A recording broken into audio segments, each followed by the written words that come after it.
he knows that there's a chance that the radios could be intercepted, so he transfers his call sign to a radio. And then a lot of the early messages that came was an officer asks where DK is to one of the junior staff officers in the Admiralty intelligence. He says it's in port, and this is where there was that ambiguity of communication, because to the senior officer, when he said where is DK, he doesn't mean literally the call sign. He meant where is Scheer right now. Right. He wants to know where the admiral and his flagship are. But the junior officer literally answered to the point that DK is over here, which means they are not set safe. So and he does get some errors and sightings, because this is, obviously way before GPS. So a lot of the plotting of the positions is done manually on charts and all. And if ships report it incorrectly, everything is, going to go miles off. So, if you take like a cascading domino effect, even with the best guesses, you might still be like a good 30, 40 miles away from each other, even though you might say you're at the right place, because ships sometimes would misidentify where they are. So if they're like at one latitude, they say they're at the other one, you will still mark to what they report. So the idea was the flagships of both navies would actually be periodically sending out messages of where their position is, so that if ships have gotten lost, the idea is everyone will congregate back around the flagship, so that even if you're in the wrong position, at least you're together. So that was the fun logic.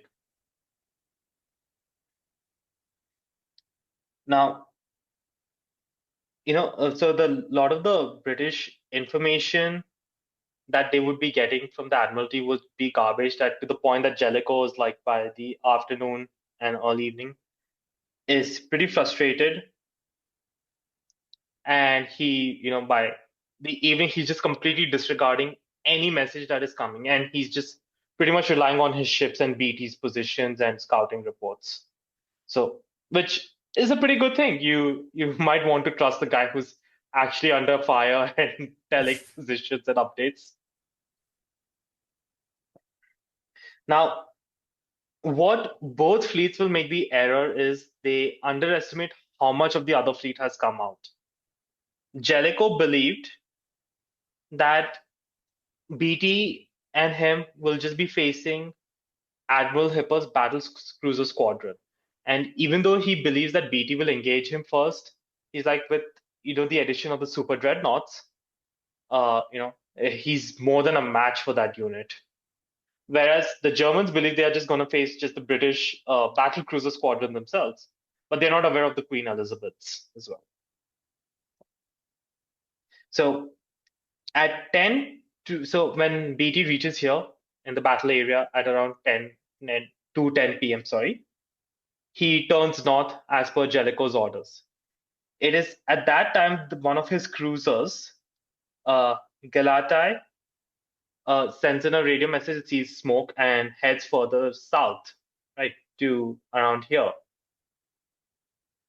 And then at 2:28 p.m., it does confirm that it has reported the sighting of big smoke on the horizon, which usually was the sign of heavy capital ship presence. And about the same time as well, the lookouts on the German fleet also sight this cruiser. So both forces are now being made aware that, okay, we are near each other, we better get ready for combat. Now, this is where the communication errors pop up, because BT, moment he got the scouting report and analyzed it within the next few minutes, because he had already started his turn north, he immediately does an about face and starts to move to engage Admiral Hipper, right? So I think there's a map I have here. So he turns and heads towards the east. The problem is Admiral Thomas, he has not seen BT give the new orders and remove the flag. BT's battle cruiser captains know that once he gets an order and you know turns the ship into direction, even if the flag has not been removed down, which is the standard symbol from when you need to execute your order, they know they have to follow his lead. He doesn't. So at 2:32, the Queen Elizabeths are actually turning north, and then about 5 minutes later, they turn back south again to come to the aid of the battle cruisers. But what this means is there's about a 10 to 12 mile gap between BT and Admiral Thomas. It's a big gap. And at 2:35 p.m., the that cruiser, the Galatai, it does give accurate confirmation that several enemy capital ships are in the area. So now it's definitely like B2 quarters. And then BT sends a transmission at this time to Jellicoe, giving him the update. And Jellicoe, who had been cruising at a more leisurely pace at this moment, does increase speed to move in to support BT. Now, as I said, the Queen Elizabeth also started to turn, but they're still like a good distance away, 10 miles. Now at 3 p.m., BT wants to turn east and come over here, right? So that will be more closer to like Denmark and such, because his idea was if he can come there, he is going to cut off the line of retreat of the Germans and be in a perfect ambush position. However, the Germans were more further east than what he anticipated himself.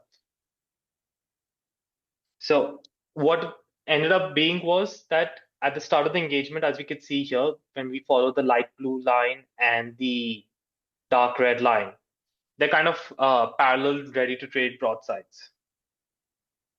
Okay. Now, when the battle stations are sounded, the British, the experienced sailors take a lot of food, whatever food they can, to their gunnery stations. They remove as much glass as they can as well from exposed windows, because that's a pretty good idea, since they are, I guess, waiting shrapnel bombs, you could say. And in all the bulkheads and compartments, the fire hoses and pumps are made ready. Damage control parties are on the standby.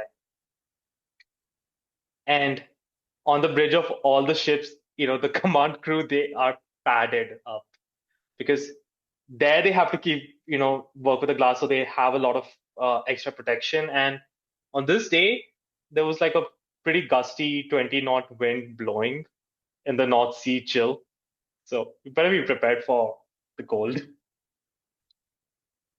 Now, the first ship to spot the enemy from BT was his battle cruiser HMS New Zealand, and it spotted 5 enemy ships at 3:15 p.m.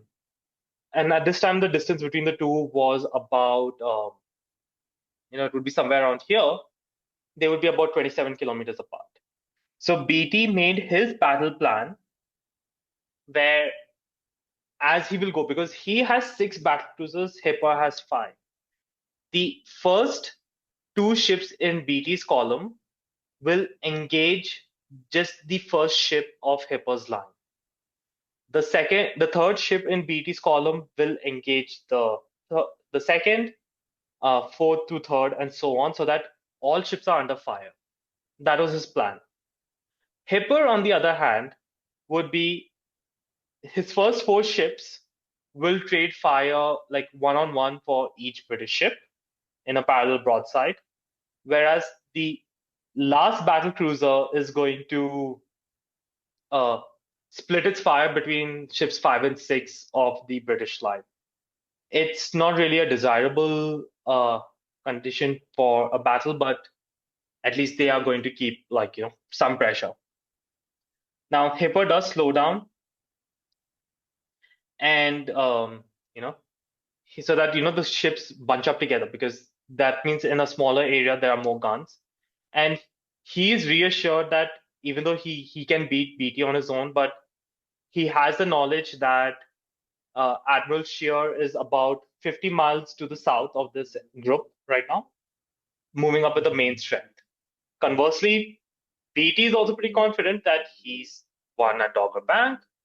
He has more battle cruisers, and he knows Jellicoe is about 50 to 60 miles to the north, and Admiral Thomas is going to be coming in pretty quickly with the 4 super dreadnoughts. And I think it was pretty good if they wanted an engagement that Admiral Thomas was not present immediately when these battle cruisers engaged.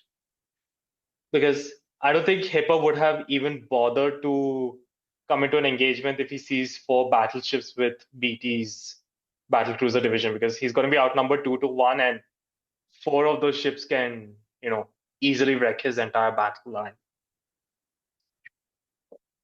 Now, at 3:48 p.m., at about 16,500 yards, the first shots are fired between boats. Mostly these are right now at ranging shots. But the Germans start to gain the range first. Their shots start landing much closer, and soon hits are being taken to the the British. So and it was also said that at this moment the British were also kind of disadvantaged because of the wind direction. A lot of the smoke that was bellowing was actually coming onto them, which kind of obscured their vision. So they are not able to gain the shots that well, which is why we would see in the opening exchange, the British were hampered. And now from 3:48 for the next 20 minutes, you have massive broadsides, because it was said both fleets are firing at their full capacity for the big guns. So we're talking about 84 massive guns, each over 12 inches, firing at full speed from all turrets for 20 minutes. It would have been spectacular and terrifying. Now, after 4 minutes, the British take their first hits with the battle cruisers HMS Prince Royal and HMS Tiger hit 3 times. And at that time, it was said Hipper was quite happy, and that it was said that at that moment he was just glued to his telescope, like just observing the battle, sometimes shouting off orders, because he was just kind of like so engrossed with it. And this is actually like from the Derflinger, which was one of the German battle cruisers. An officer gave an account of how he felt like, what the shells being fired. He says the shells for the British felt like, elongated black spots in the air, coming closer and getting bigger before, they crash onto the water with a terrific roar and spray. So, I mean, I would have been pretty scared. I don't know about you guys. Now, at 3:54 p.m., the battle intensity does pick up as well, because now the gap is narrowed down to about 12 to 13,000 yards. So the secondary batteries of both ships also are coming in. So these are like 76 smaller guns from the Royal Navy and 96 for the Germans that come in.